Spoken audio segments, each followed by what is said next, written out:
गुरुर्देवो महेश्वरः गुरुः साक्षात् परब्रह्म तस्मै श्री गुरुवे नमः। ओम रक्तांग रक्तवर्ण पद्मनेत्र सुहास्यवदन कंठाटोपी च माला दंडकमंडलूधर कटयांकर रक्षक त्रैगुण्यरहित त्रैलोक्यपालक विश्वनायक भक्तवत्सल कलियुगे श्री स्वामी समर्थावतारधारक पाहि मां पाहि मां पाहि मां। स्वामी हो।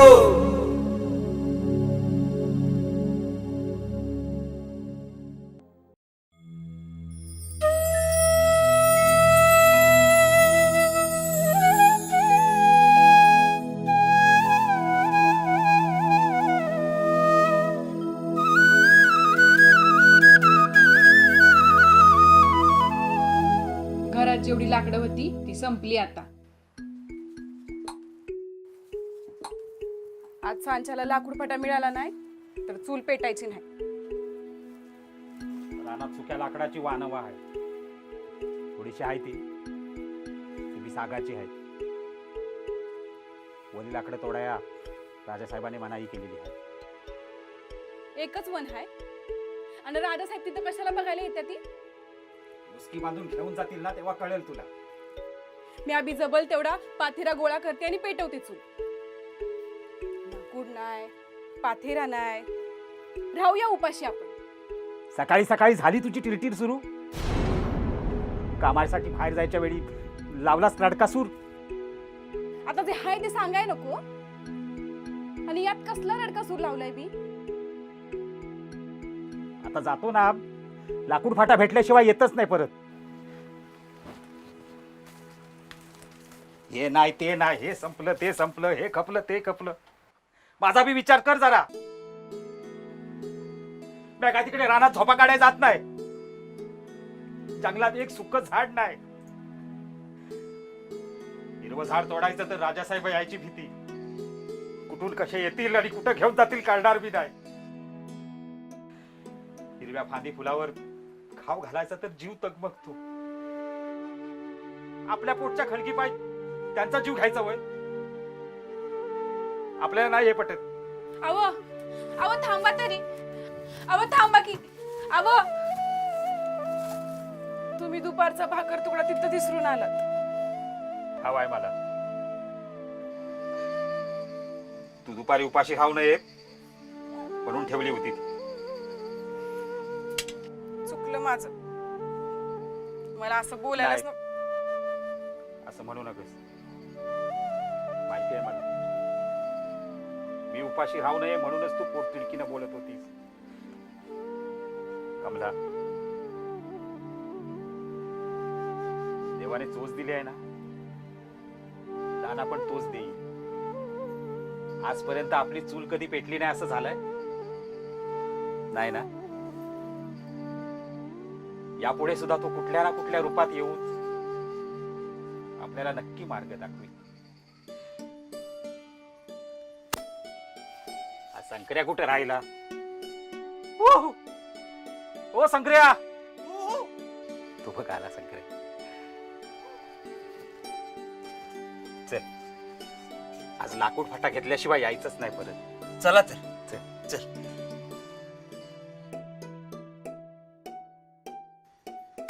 आता हस की जरा, तुझ्या डोळ्यातलं पाणी हे आठवलं ना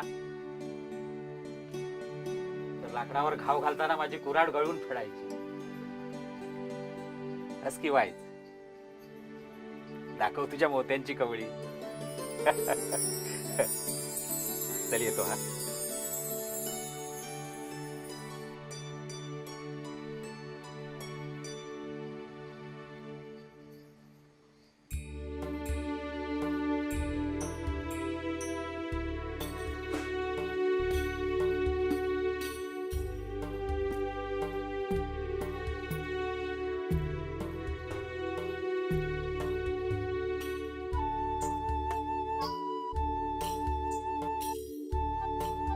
ज्याने चोच दिले तोच दाना सुद्धा देणार, हे अगदी खरं आहे. परंतु भौतिक गोष्टींचा तुटवडा भासत असला की मानवी मन भौतिकतेच्या शोध कार्यात गुंतून जातं आणि नेमकं त्याच वेळी मानवाची आध्यात्मिक वाटचाल थांबते.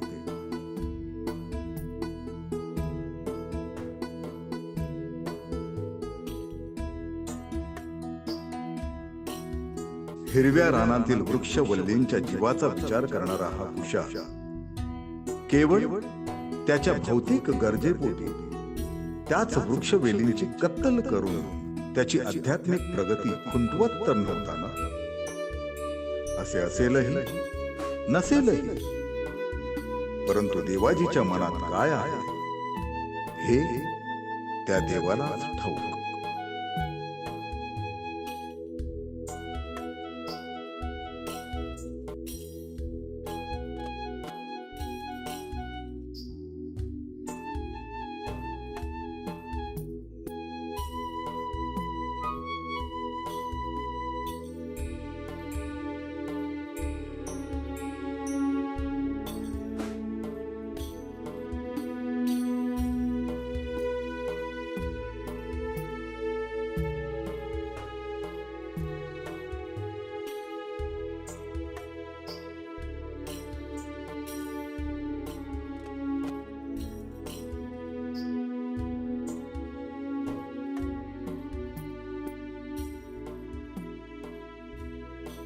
आज सांच्याला लाकूड फटा मिळाला नाही तर चूल पेटायची.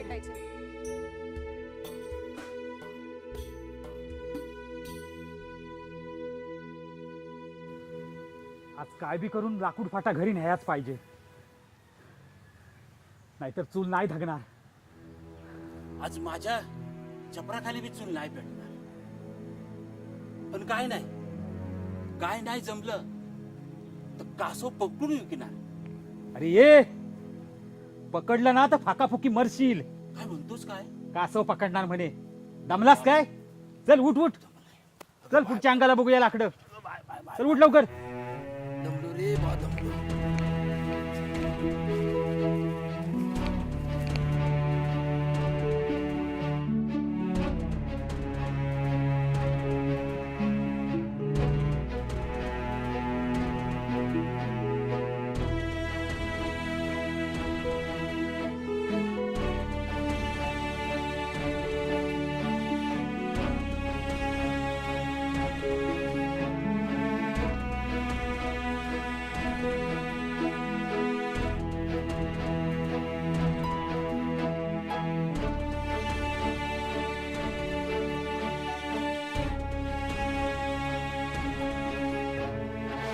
अरे अरे अरे तिकडं कुठे जातोयस? अरे बाबा, ह्या अंगाला इथं एवढे दिवस जातो या, एक भार मोली नाही सापडली. अरे तिकडं जाऊ नकोस. आतापर्यंत त्या रानात कोणी गेला नाही. हा, वरच्या आळीचा रघु गेला होता, पण आतापर्यंत परतलाच नाही तो. ठाव आहे मला, नाहीतरी असं बी मारायचंच आहे आणि तसं बी मारायचंच आहे. तू जा, मी नाही येणार.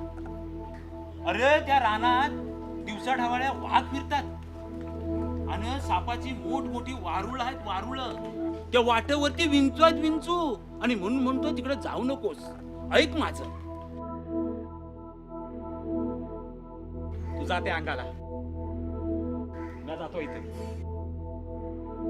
अरे अरे कुशा, अरे नको. अरे कुशा, अरे कुशा जाऊ नकोस. अरे बाबा माघारी फिर, अरे माघारी फिर. बा मल्हारी राया, हा जर परत नाही आला तर घरात तोंड काय दाखवू? सांभाळ रे बाबा त्याला.